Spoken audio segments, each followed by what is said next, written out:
বৃহস্পতিবার পশ্চিমবঙ্গের মুখ্যমন্ত্রী মমতা বন্দ্যোপাধ্যায় অভিযোগ করেছেন যে বিজেপি নেতৃত্বাধীন কেন্দ্রীয় সরকার বিদেশি শক্তির কাছে ভারতের প্রতিপত্তি বিক্রি করেছে। কেন্দ্র কখনো মার্কিন যুক্তরাষ্ট্রের কাছে, কখনো চীনের কাছে। অন্যান্য রাজ্যে বাঙালি অভিবাসীদের ওপর আক্রমণের বিষয়ে একটি সরকারি প্রস্তাবের ওপর রাজ্য বিধানসভার আলোচনার অংশ নিয়ে তিনি অভিযোগ করেছেন যে বিজেপির স্বৈরাচারী মানসিকতা রয়েছে এবং গেরুয়া দল পশ্চিমবঙ্গকে তাদের উপনিবেশে পরিণত করতে চায়। বিজেপি বিদেশি শক্তির কাছে ভারতের মর্যাদা বিক্রি করেছে, কখনো কেন্দ্র চীনের কাছে, কখনো মার্কিন যুক্তরাষ্ট্রের কাছে ভিক্ষা চাইছে। তারা দেশ চালাতে পারে না বা জাতির স্বার্থ সুরক্ষিত করতে পারে না, তবুও তারা আমাদের বক্তৃতা দেওয়ার সাহস করে, তিনি বলেন।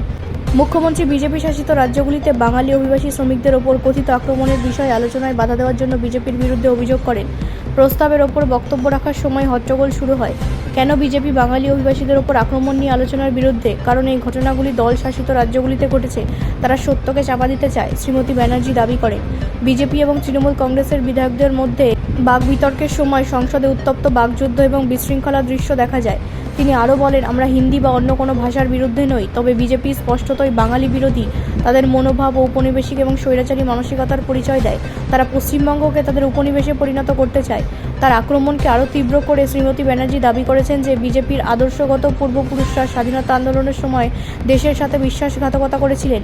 বিজেপি স্বৈরাচারীদের দল। তাদের পূর্বপুরুষরা ভারতের স্বাধীনতার জন্য লড়াই করেননি, তারা দেশের সাথে বিশ্বাসঘাতকতা করেছিলেন, তিনি অভিযোগ করেন।